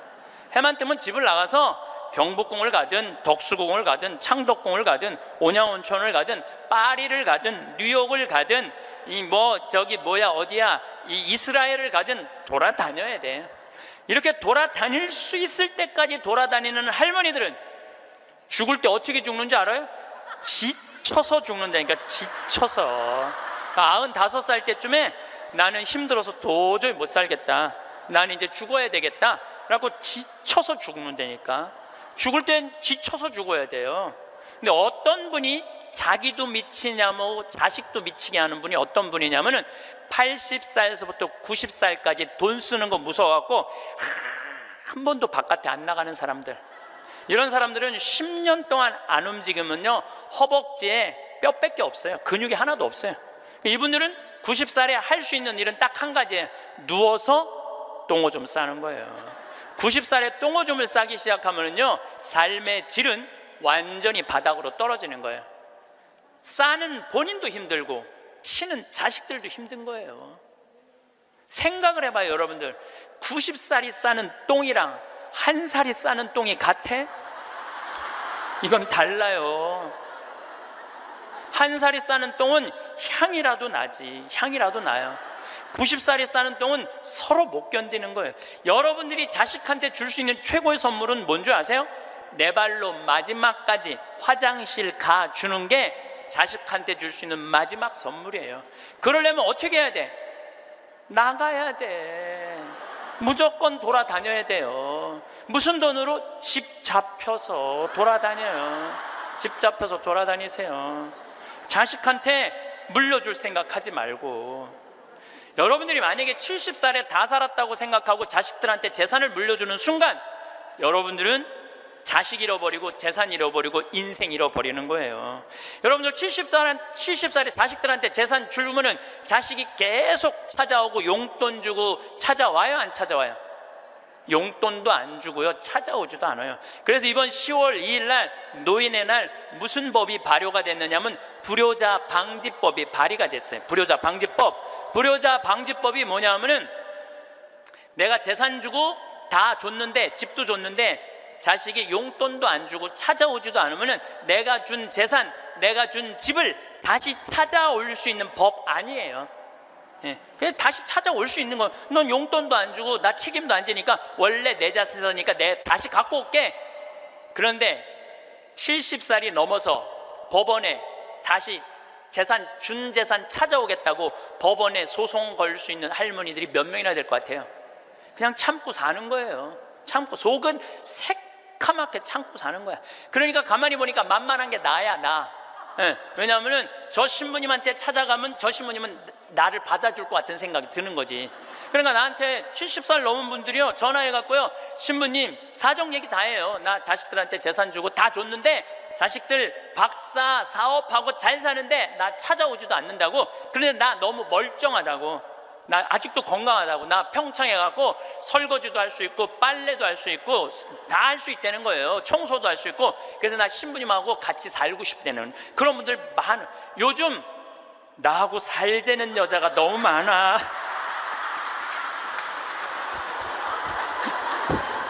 1년에 500명도 더 되는 것 같아. 그래서 제가 그 편지들을요 지금은 다 모아놔요. 왜 모아놓냐면 그 내용이 기가 막혀요. 내용이 내가 신부님 자식을 어떻게 키워서 어떻게 성공시키고 어떻게 재산을 물려줬는데 나한테 이럴 수가 있느냐고 그렇게 구구절절 편지 쓰는 분이 많아요. 그런데 그 자식 재산은 찾아올 생각하지 않고 내가 자식보다 낫게 생각이 드는 거지. 나하고 살자고. 내가 직접 받은 전화인데 85살 된 할머니예요. 85살 됐는데 70에 아들이 그러더래요. 어머니, 나 이제 어머니 어차피 모셔야 되고 어머니도 이제 나하고 같이 살아야 되지 않느냐. 그러니까 나 5천만 원 있고 어머니 3억 있는데 그 돈 나한테 주면은 내가 아파트 분양 받아서 어머니 모시고 살겠다고. 자기는 5천만 원 투자하고 엄마는 3억 투자하고 자기가 모시고 살겠다고. 자기가 들어가서 사는 건데 말은 자기가 모시고 산다고. 근데 이 할머니가 이런 생각이 들었대요. 내가 살면 얼마나 사나? 아들이 아파트 얻겠다는데, 그래서 그 3억을 주고 들어가서 살기 시작했대요. 여러분들, 나이를 먹어서 자식이 내 집에 들어와서 사는 거랑 내가 자식 집에 들어가서 사는 거는 하늘과 땅 차이예요. 하늘과 땅 차이예요. 만약에 자식이 들어와서 사는데 마음에 안 들잖아요? 나가라고 그러면 돼. 근데 만약에 내가 자식하고 같이 살겠다고 합쳤는데 자식이 너무 마음에 안 들어, 며느리가 너무 마음에 안 들어. 그리고 대개 80된 분들은 며느리가 몇 살쯤 되냐면 60살쯤 돼요. 이 60살쯤 되는 며느리는 눈에 뵈는 게 없는 사람들이에요. 그럼 누가 나가야 돼? 80살짜리가 들고 나가야 돼요. 80살짜리가 나가야 돼요. 이게 현실이에요, 현실. 제가 며칠 전에도 들은 얘기예요. 6억을 들고 할머니가 아들 집으로 들어갔대요. 아들 집으로 6억을 들고 들어가든 60억을 들고 들어가든 그건 아무 상관이 없어요. 자식 집에 들어가서 사느냐 안 사느냐, 그게 중요한 거예요. 그런데 6억을 들고 들어갔는데 냉장고에 있는 사과도 마음대로 못 먹겠더라는 거예요. 왜냐하면 이거 혹시 며느리가 손자 주려고 갖다 놓은 거 아닌가. 그래서 전화를 했는데요. 얘야, 나 이거 먹어도 되느냐고. 왜 그러고 사느냐 이거예요. 그냥 혼자 편안하게 6억짜리면 3억짜리 아파트 가고 3억은 은행에다 넣어놓고 한 달에 100만 원만 써도 30년을 먹고 살 수 있는데 왜 그렇게 사느냐 이거예요. 그리고 이제 여러분들의 인생의 주인공은 누구냐면 여러분들이에요. 자식이 여러분들 효도할 수 없어요. 이제는 효도는 할 수 없는 세상이에요. 제가 아주 단언을 합니다.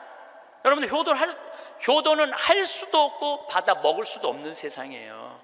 생각을 해봐요. 여러분들 110살까지 산다고 생각을 해봐. 110살 먹은 엄마가 90살 먹은 아들한테 전화해갖고 얘야, 너 왜 나 요즘 안 찾아와? 그러면은 90살 먹은 아들이 당황스러울 거예요. 엄마 아직도 안 죽은 건가? 죽었는지 안 죽었는지 헷갈리는데, 가끔씩 엄마가 전화해갖고 너 왜 나 안 찾아오냐면 아들이 90살 먹은 아들이 당황스러울 것 같아요, 안 당황스러울 것 같아요? 살았는지 죽었는지도 몰라요. 90살 된 아들은. 막말로 여기 계신 분들 지금 8, 90된 어머니 하루에 몇 번 생각해요? 떨어져 살면은 일주일에 한 번도 생각 안 할 때도 많을 거예요. 일주일에 한 번도. 근데 엄마는 오로지 자식만 생각하는 거야. 왜? 자기 인생을 살 줄 몰라서 그러는 거예요. 자아실현이 뭔지 몰라서 그런 거예요. 자아실현. 자기 인생을 산 사람은 자식이 있든 없든, 자식이 찾아오든 안 찾아오든 아무 상관없이 자기 인생을 살아요.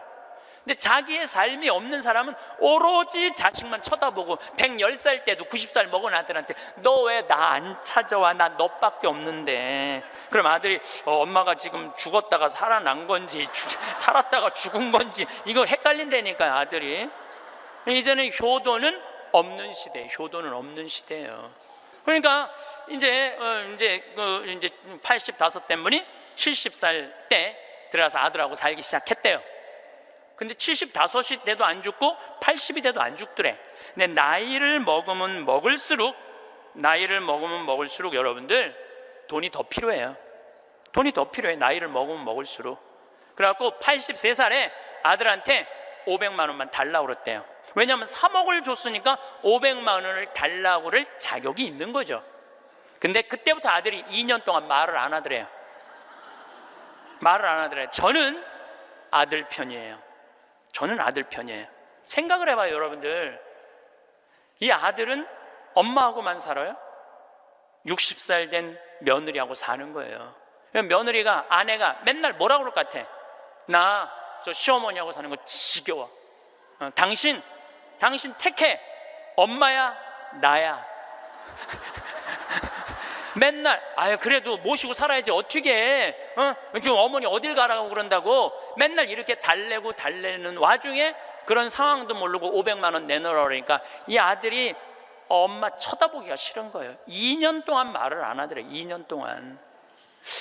여러분들, 한 집에 사는데 아들이 2년 동안 나 사람 취급 안 하고 말 안 하면 그 집에서 살고 싶겠어요? 살고 싶지 않죠. 그러니까 나이를 먹으면 또 어떤 문제가 있냐면 안 보이죠, 안 들리죠, 기억력 까무락까무락 거리죠, 여기 아프죠, 저기 아프죠. 그러면 그 입에서 나 행복하다, 나 기쁘다 이런 말 나올 것 같아요? 아이고 지겨워, 아이고 사는 거 힘들어 죽겠어, 차라리 죽는 게 나, 맨날 이 말 할 것 같아요. 좋은 소리도 여러 번 들으면 짜증나는데 지겹다, 죽겠다, 섭섭하다는 소리 10년 이상 들으면요 정말로 죽고 싶을 만큼 힘든 거예요. 그러니까 2년 동안 말 안 하는 거야. 이 할머니도 그 집에서 사는 게 너무 자존심이 상하는 거야. 그러니까 나한테 전화해갖고 신부님 생태마을 방 하나 달래는 거야. 와서 살겠다는 거야. 나 아직도 건강하다 이거예요. 85살이 그것도 알몸으로 와서 나하고 산다는 거야. 알몸으로. 아니 내가 20살이 나하고 와서 산다고 그래도 살까 말까 고민을 지금 해야 될 판국인데 85이 아들한테 3억 다 주고 나한테 와서 알몸으로 살겠다고. 할머니, 우리 생태마을은 피정집입니다. 그래서 할머니 드릴 방이 없습니다. 아니 내가 그 방 많은 거 아는데 왜 방이 그 많은 방이 비느냐 이거예요. 내놓으라는 거예요. 아니, 할머니 죄송하다고 우리는 피정집이라 내년 지금 10월 달까지 지금 실질적으로 거의 예약이 끝났어요. 할머니 드릴 방이 없어 죄송해요. 그러니까 아니 방송 보면 우리 노인들 마음을 가장 잘 아는 분이 신부님인데 막상 통화해 보니까 보는 거하고 다르다 이거예요. 방송 보는 거하고. 그러면서 이 할머니가 마지막 전화기를 내려놓으면서 나한테 한 방을 먹이더라고. 뭐라고 그러냐면은 전화 막상 해보니까 신부님이나 내 아들이나 다를 바 하나도 없다고, 똑같다고 전화 끊는 거예요. 그러니까 이 할머니는 정말로 어디다 마음 둘 데가 단 한 군데도 없죠. 만약에 이 할머니가 3억을 그대로 가지고 있었다면 그 서름 안 받았을 거예요. 그 서름 안 받고 그냥 자기 인생 사는 거예요. 아들은 아들 인생 사는 거고. 그럼 서로 섭섭할 것도 없어. 원수 될 것도 없어요. 근데 뭐가 원수가 되는 줄 알아요? 줄 거 다 주고 원수가 된다니까. 줄 거 다 주고 해줄 도리 다 해고도 원수가 된다니까. 그러니까 자식한테 돈을 주는 게 아니에요. 주지 마세요. 이제 뭐하러 주세요 자신을.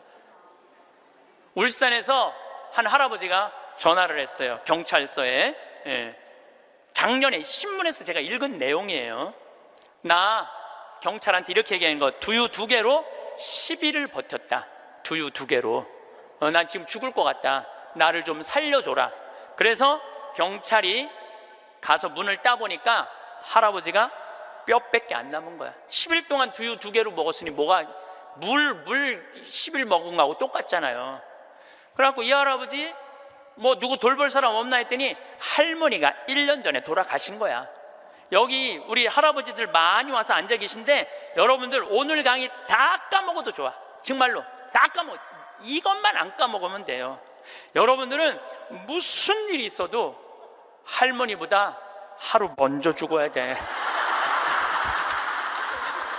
무슨 일이 있어도 누구보다 먼저 죽어? 할머니 죽으려고 그러면 너 죽지 마. 나 죽기 전에 죽지 마. 그리고 먼저 죽어야 돼요. 그러니까 여기 효자 열보다요 악처 하나가 낫다니까요. 효자가 하루 종일 같이 있어줘요? 같이 잠자줘요? 못하는 거예요. 악처가 같이 밥 먹어주고 같이 있는 거예요. 그러니까 여기 오늘 할아버지들은 제발 할머니들 가슴 아픈 일 하지 마세요. 그냥 마누라가 시키는 대로 하고 사세요. 머리 깎으라 그러면 가서 머리 깎고, 목욕하라면 목욕하고, 내복 추우니까 내복 입으라면 내복 입고, 내복 벗으라면 벗고, 시키는 대로 하고 사세요. 시키는 대로. 근데 이 할머니가 1년 전에 돌아가신 거예요. 어떤 금술 좋은 할머니하고 할아버지하고 한 집에 살았어요. 근데 그날 오후 따라 할머니하고 할아버지하고 목욕을 깨끗하게 했어, 둘이서. 그리고 저녁을 맛있게 차려 먹었어. 그리고 저녁에 침대에 누웠는데 할머니가 옛날 생각이 나는 거야. 할아버지를 툭툭 치면서 여보 영감, 이렇게 깨끗이 씻고 맛있게 먹고 이렇게 침대에 누우니까 우리 신혼 생각난다. 당신 생각나? 신혼 때 당신이 이렇게 냉랭하지 않았어. 당신 신혼 때 잘 때 내 손 꼭 잡아주던 거 생각나 안 나? 딱 그런 거예요. 할아버지 가만히 생각해보니까 손을 잡아줘야 될 것 같은 거야. 그래서 할머니 손을 싹 잡았어요. 그랬더니 할머니가 여보 영감, 당신이 내 손 잡아주니까 너무 행복하다. 근데 당신 생각나? 당신 신혼 때 이렇게 내 손 잡는 걸로 끝내지 않았어. 당신 잘 때마다 꼭 내 볼에 뽀뽀해 주던 거 생각나 안 나? 딱 그런 거예요. 생각해보니까 뽀뽀도 해줘야 될 것 같은 거야. 그래서 할아버지가 할머니 손을 쫙 잡은 상태에서 고개를 돌려서 뽀뽀를 쭉 해줬어요. 근데 할머니가 너무 여보 영감, 당신이 내 볼에 뽀뽀해 주니까 나 세댁된 기분이야. 너무 행복하다. 여보 영감 너무 고마워. 근데 여보 영감, 당신 생각나? 당신 신혼 때 내 볼에 뽀뽀하는 걸로 끝내지 않았어. 당신 그 이로 내기 잘근잘근 애무해 주던 거 생각나 안 나? 딱 그런 거예요. 그랬더니 그때서 할아버지가 얼굴이 울그락불그락 하면서 확 이불을 내던지고 나가버린 거예요. 그래갖고 할머니가 여보 영감 어디가? 문 열고 나가는 할아버지한테, 그랬더니 할아버지가 딱 문지방에 서서 할머니를 딱 째려보고 이렇게 말을 했어요. 기다려, 이빨 갖고 올 테니까. 딱 그랬다는 거 아니에요. 이제 여러분들 노인들은요 부부밖에 없어요. 정말 부부가 귀하게 여겨야 되는 거예요. 그런데 이 할머니가 1년 전에 돌아가신 거예요. 딸은 하나 있는데 교통사고 나고 인사불성이 된 거예요. 딸은 인사불성이 된 거예요. 누구 돌볼 사람 없나 했더니 이 할아버지 3층짜리 빌딩을 갖고 있었던 할아버지야. 3층짜리 빌딩을 갖고 있고 그 옆에 4평을 달아서 거기서 폐지를 모으고 살았던 거예요. 거기서 월세도 나오는데 이 할아버지는 버는 법은 배웠는데 쓰는 법을 못 배운 할아버지예요. 쓰는 법을 못 배운 할아버지. 여기 계신 분들도 많습니다. 예, 많아요. 정말로 개처럼 벌어서 짐승같이 써야 되는데 개처럼 벌어서 개처럼 쓰는 사람들 많아요.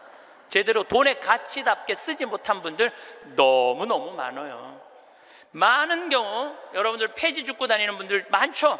할머니 할아버지 그런 분들 중에 대개 자식들한테 몇 천만 원 몇 억씩 다 주고 자기는 폐지 줍고 다니는 사람들 많아요. 실질적으로 그러시지 마세요. 내가 행복해야 돼요. 내가 행복한 게 자식 도와주는 거예요. 그래서 제가 여러분들한테 보너스 하나 꼭 하시라고, 돈 안 들고도 할 수 있는 보너스.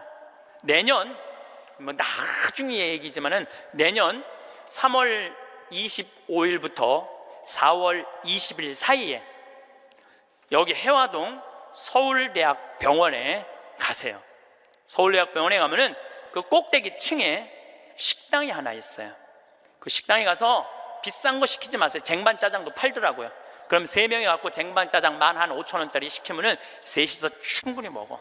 거기서 한 11시 반쯤에 가세요. 괜히 12시 막 그 의사들 막 직원들 올라올 때 그때 가서 먹지 말고 미리 한 11시 반쯤에 가서 거기 가서 쟁반짜장을 드세요. 왜 거기서 쟁반짜장을 먹으라고 말씀드리느냐 하면은 거기서 보이는 경치가 경복궁, 창덕궁, 창경궁, 비원, 청와대까지 다 보이는데 막 새순이 막 돋아날 때 그 경치가요 너무 멋있어요. 나도 서울대병원에 이제 1년에 한 번씩 강의를 가는데 거기서 식사 대접을 받았는데 거기서 밥을 먹는데 이렇게 내려다 보니까요 조선 27대 왕 부럽지 않더라고요. 거기서 아니 어떤 왕이 거기서 내려다보고 왕궁을 내려다보고 밥을 먹는 사람이 어디 있어. 꼭 기억하셨다가 내년에는 돈 드는 게 아니야. 그냥 전철 타고 가서 그냥 들고 올라가서 몸빼바지 입지 말고 그날은 좀 럭셔리하게 입고, 예, 그날은 좀 럭셔리하게 입고 내려다 보세요. 얼마나 아름다운가. 조선의 왕궁이 얼마나 멋있는가. 돈 안 들고도 볼 수 있는가. 정말 그런 데가 없어 세상에. 그런 데 가세요. 그리고 우리나라는 그렇게 멋있는 데가 너무 많아요. 너무 많아요. 돈 많이 안 들고도 하루에 그저 5,000원, 10,000원만 들고 여기 춘천 막 벚꽃 필 때 전철 타고 춘천만 갔다 와도 얼마나 멋있어요. 나중에 하지 말고 제발 무슨 돈으로 집 잡혀서 나중에 하지 말고 제발 그렇게 좀 다녀오세요. 저는 이번에 남이섬을 2번을 갔다 왔어요. 남이섬을 2번을 갔다 왔는데 정말 멋있더라고요. 여러분들 내년 봄에 남이섬은 도시락 싸갖고 가도 되더라고. 도시락 이렇게 싸서 뭐 김밥 이렇게 싸갖고 마음 맞는 친구들이랑 갔다가 오세요. 매일 그렇게 다니세요. 그렇게 다녀봤자 하루에 뭐 5,000원, 10,000원 밖에 안 돼. 신부님, 그렇게 다 썼는데 그때도 안 죽으면 어떻게 해요? 걱정하지 마세요. 돈 다 썼는데도 그때도 안 죽으면 국가에서 용돈 20만 2,600원 나온다.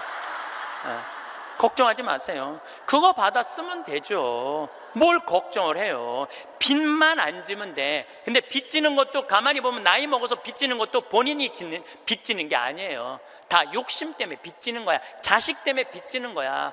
얼마 전에도 할머니 할아버지들이 뭐 어디 해갖고 뭐 1,700억인가 다 사기로 날린 사람들, 사기만 안 당하면 돼요. 사기 당하는 이유도 여러분들이 다 욕심 때문에 당하는 거. 늙어서 무슨 투자를 해? 그냥 쓰다가 저기 또 돈 떨어지면 국가에서 하면 나오면 되지. 인터넷에 이런 모임도 있대요. 쓰주캐도 있대. 쓰주캐.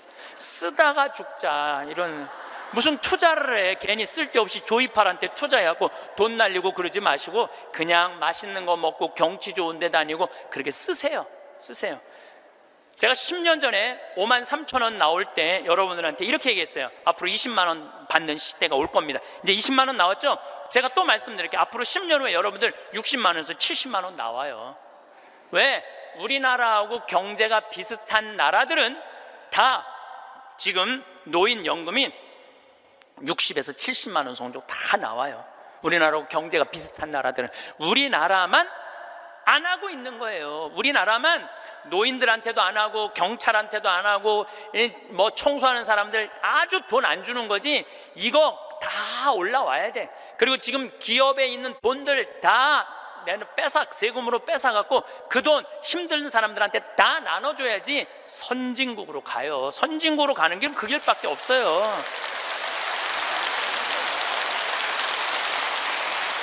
미국은 가보니까 할머니 한 분이 95살 먹은 할머니야. 이번 LA 갔는데 나한테 용돈을 $1,000를 주더라고요. 정말로 나이 많으신 분이야. 용돈을 $1,000를 100만 원을 주는 거예요. 할머니 무슨 돈이 있어? 우리 돈 많아. 그래.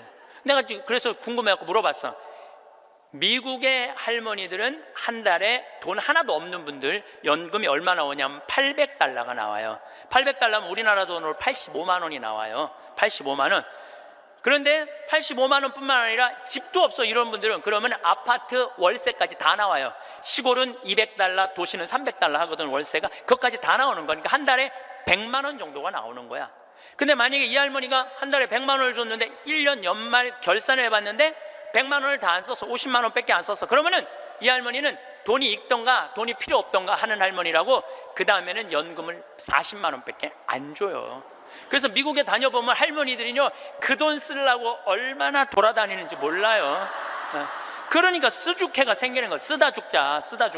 그러니까 나한테 용돈도 $1,000씩 주는 거죠. 내가 그 할머니한테 5년 전에도 나한테 만나서 그랬대요. 그래서 할머니 손을 잡고 할머니 내가 한 5년 후에 여기 또 올 것 같은데 그때 또 봐요. 그랬더니 그때는 좀 생각을 해봐야 될 것 같아 그러시더라고요. 100살 때는 생각을 해봐야 되겠다 이거죠. $30,000가 통장에 넘었으면요 연금을 안 줘요. 미국도. 그러니까 자기 통장에 3,000만 원 밑으로 자꾸 만드는 거예요. 쓰라는 거예요. 근데 우리나라도 그렇게 갑니다.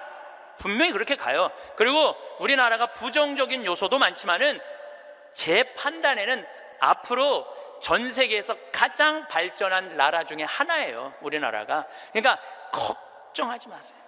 예수님이 걱정하지 말라고 해도 뭘 이렇게 쓸데없는 걱정을 많이 하고 그래.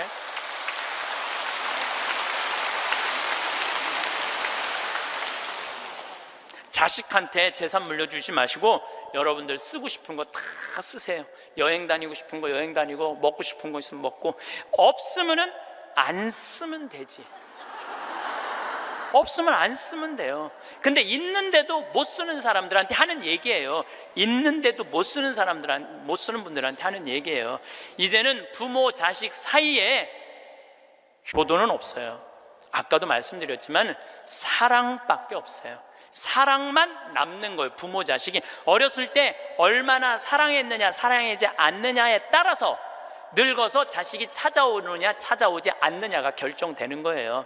나는 우리 어머니 아버지를 참 잘 만났어요. 참 좋은 어머니, 좋은 아버지.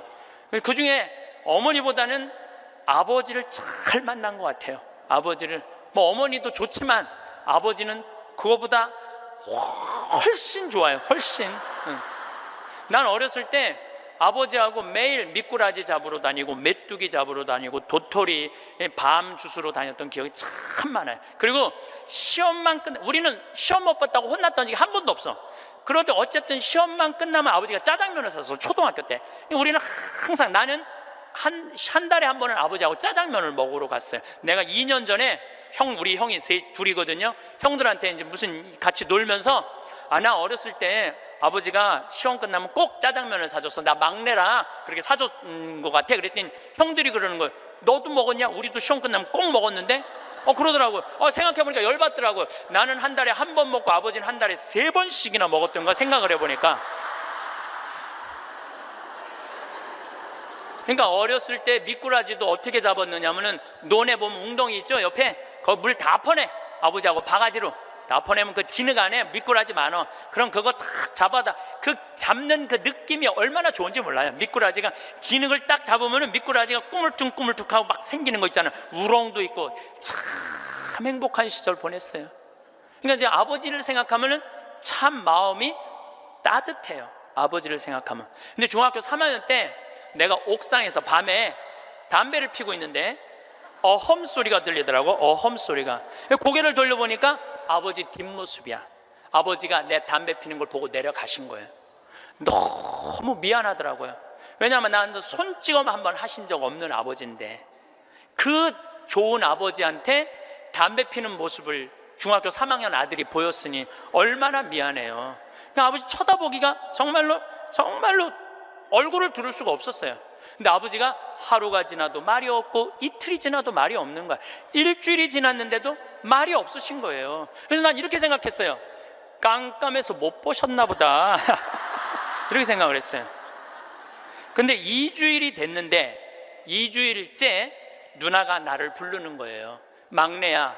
항상 저를 막내라고 부르거든요. 우리 집에서는. 막내야, 얘기 좀 하자. 그래, 얘기해. 그랬더니 너 담배 피니? 그러더라고요. 나 담배 펴. 왜냐하면 그때 제가 중학교 2학년, 3학년, 고등학교 1학년 거의 3년을 학교를 거의 안 다녔거든요. 뭐 여러 가지 몸이 안 좋아갖고 학교 안 다니니까 할 일이 뭐가 있어. 맨날 그냥 담배나 피고 앉아 있는 거죠. 학교 다니면 담배 필 시간 없지만 학교 안 다니니까 담배 필 시간이 얼마나 많아요. 맨날 담배나 피고 있는데 너 담배 피니? 그래서 나 담배 펴. 그랬더니 아버지가 나한테 얘기하더라. 너 건강도 안 좋은데 담배 끊었으면 좋겠다고. 그러니까 우리 아버지는 아들한테 이 얘기를 하고 싶은데 직접적으로 말하면은 서로 간에 충격이 있을 것 같은 생각을 하신 거예요. 그러니까 내하고 제일 친한 누나한테 얘기를 한 거죠. 그래서 아주 정중한 나한테 부탁을 해 오신 거죠. 그때 내가 받은 아버지에 대한 감동은요, 이거는 지금도 나는 아버지가 세상에서 제일 커요. 아버지가 세상에서 제일 큰 분이에요. 내 인생에 있어서. 그러니까 지금도 한 달에 한 번 아버지를 안 보면은 내가 못 견뎌요. 보고 싶어. 막 보고 싶어요. 그래서 나는 요즘은 11월, 12월 내 시간이 하나도 없어요. 아버지 만나러 갈 시간이 없어. 그래도 내일은 내가 수원에 강의가 있거든요. 우리 집이 수원이니까 내가 아침에 나오면서 전화했어요. 아버지 같이 밥 먹자고. 그러니까 아버지하고 밥을 먹고 아버지를 쳐다보고 있으면 내가 행복해. 우리 아버지는 나이가 85살이에요. 나는 해가 가면 갈수록 아버지가 더 좋아요. 해가 가면 갈수록. 나 시간 남은 수원 가서 여자 안 만나요. 아버지 만나지. 근데 아버지가 지난 10월 달에 우리 생태마을에 오셔서 산에 가셔서 산삼을 2뿌리를 캐갖고 오셨어요. 아들 준다고, 나 준다고 2뿌리를 캐갖고 오셨어요. 그런데 그런 거조차도 나는 오랫동안 기억에 남을 거예요. 우리 아버지는 지금 산에 가갖고 바위 틈에 그 꽃을, 산삼 그거를 잎을 보셔갖고 그걸 캐갖고 이 손마디보다 약간 두꺼운 걸 2개를 캐갖고 오셨는데, 지금도 나는 아버지가 90살이 되든 95살이 되든 100살이 되든 아버지를 보고 싶은 마음은 변함이 없을 거라고 생각을 해요. 아버지를 보고 싶은 마음은. 왜냐하면 너무너무 사랑하니까. 앞으로는 여러분들 펼쳐질 세상, 앞으로 펼쳐질 세상에 여러분들 자식한테 효도해라, 나 찾아와라 이런다고 자식이 찾아올 것 같아. 지금 부모 안 찾아가는 자식이 650만 명 중에 125만 명이 부모 안 찾아가요. 추억이 있어야지. 먹고 마시고 놀았던 기억이 있어야지. 늙은 아버지하고 먹고 마시고 노는 거예요. 성서 잘 묵상해 보세요. 내가 이거 첫째 시간, 이게 6강인데 첫째 시간에 먹고 마시고 노는 일이 얼마나 중요한지 아주 잘 설명을 해놨어요. 여러분들 그걸 한번 보세요. 예수님이야말로 우리를 진정으로 사랑하는 우리 진정한 왕이야. 정말 왕이 백성이랑 먹고 마시고 놀잖아요. 그럼 백성의 속마음을 다 알아요. 백성을 위로할 수 있는 거예요. 그러니까 우리의 왕이야말로, 요즘 대림절 지내시죠? 우리의 왕이야말로 진정한 왕이에요. 우리랑 먹고 마시고 노니까. 왕이 나하고 먹고 마시고 놀면 여러분 가슴 설레지 않아요? 우리나라 지금 임금이, 우리나라 지금 대통령이 백성들하고 여러분들하고 매일 먹고 마시고 놀면서 여러분들 속사정 이해해 준다 그러면은 그 대통령한테 목숨 바칠 것 같아, 안 바칠 것 같아?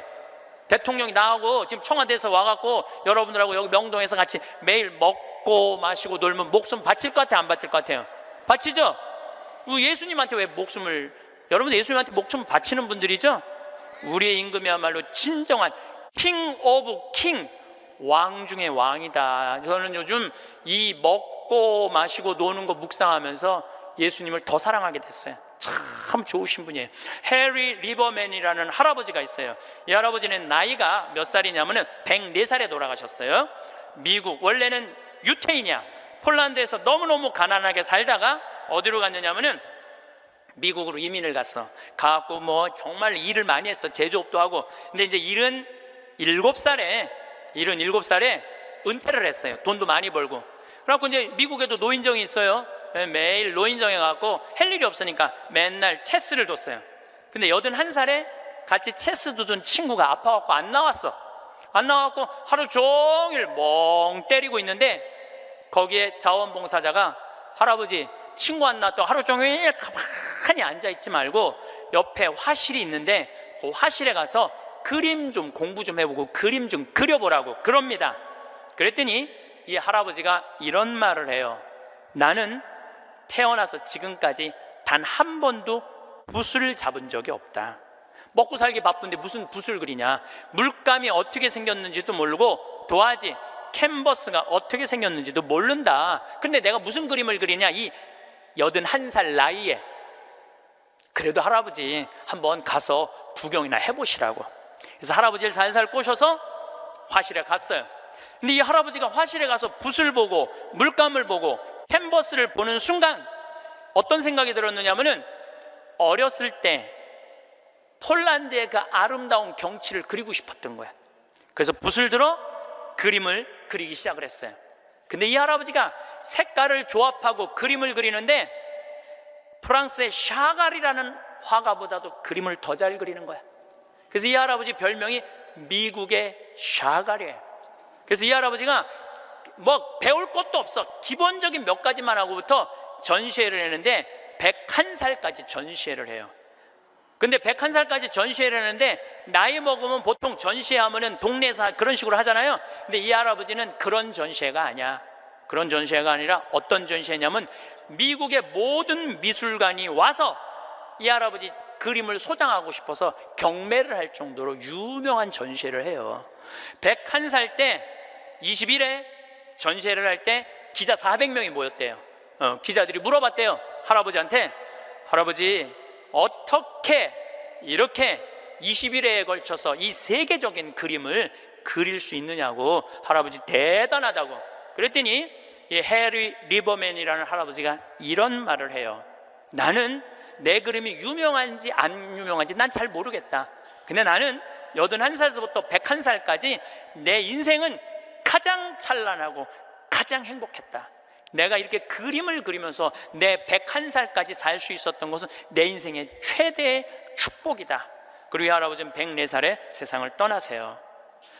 여기 계신 모든 분들 지금 안에 재능이 있을 것 같아요? 없을 것 같아요? 재능이 있어요. 지금 60, 70, 80 되신 분들도 재능이 다 있으세요. 오늘 아침에 잠깐 보니까 할머니들이 시집도 냈던데, 이 한글 배워갖고 시집도 냈어요. 그런데 참 내가 보기에는 그분들 대단한 분들이에요. 뭔가를 나이를 먹어도 77살에 시금치네라는 시를 썼는데 참 멋있더라고요. 여기 계신 여러분들도 지금 안에 다 있어요. 다 있으니까 난 다 살았다, 죽을 날만 기다린다, 제발 이러지 마세요. 또 나중에 할 생각도 하지 말고 언제 해? 지금 하세요. 지금 책도 사서 읽고 글도 쓰고, 저는 문인 등단하고 이번엔 펜팔 회원이 됐어요. 글 쓰는 펜팔 회원이 됐어요.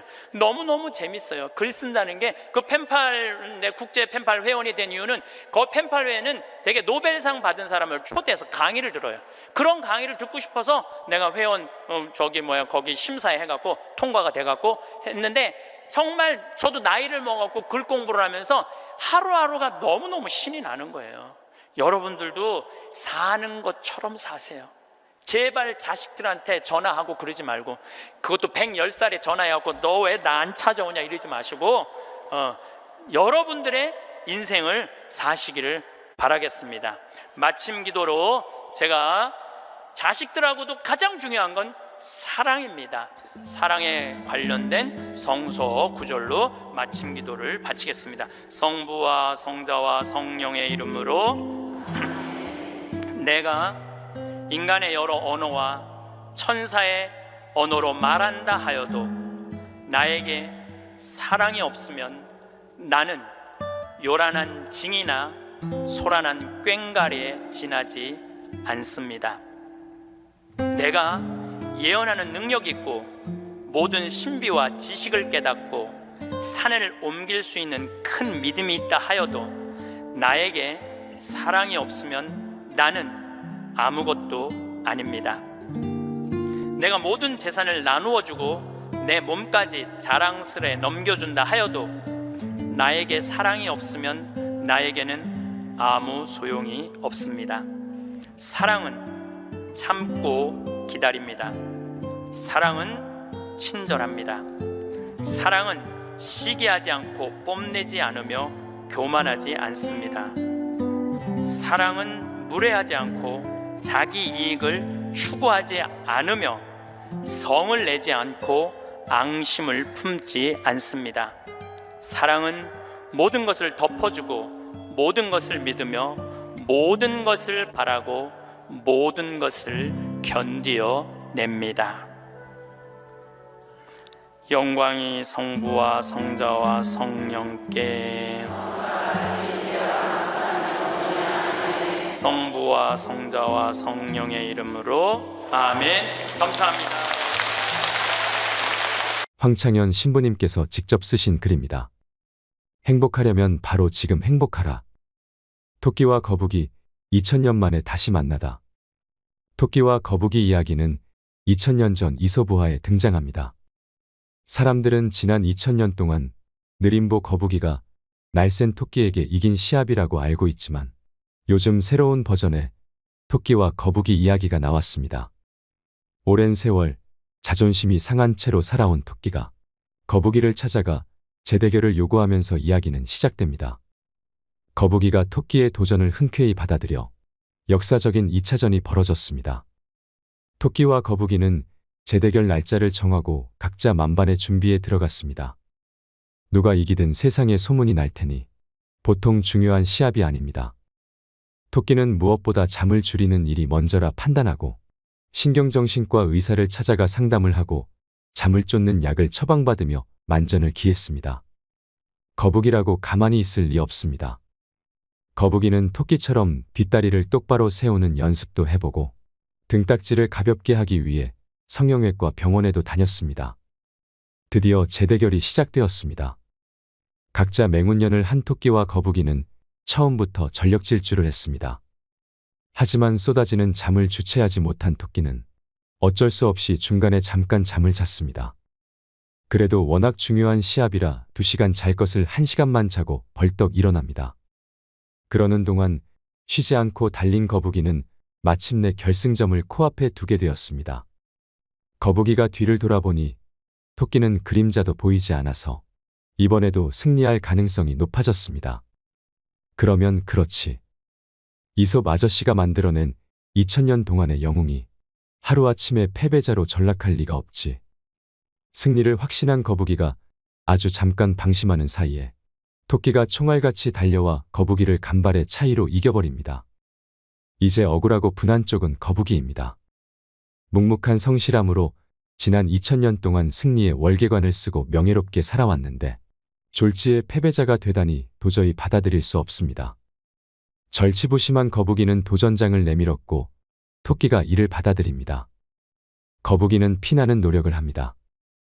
뒷다리는 물론이고 앞다리까지 고추 세우는 훈련을 하고 토끼가 잠을 자는 나뭇가지에 수면 유도제 분말 가루를 달아놓고 리모컨으로 가루를 분사할 계획까지 세우는 등 치밀한 준비를 합니다. 토끼도 열심히기는 마찬가지입니다.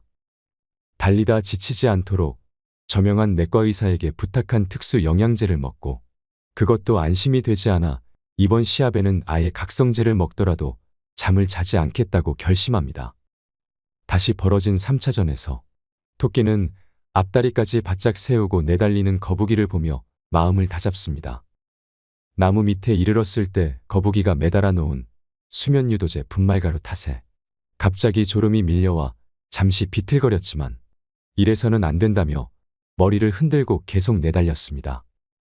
마침내 토끼는 거북이가 도저히 따라올 수 없게 간격을 벌리고 여유롭게 결승점을 통과했습니다.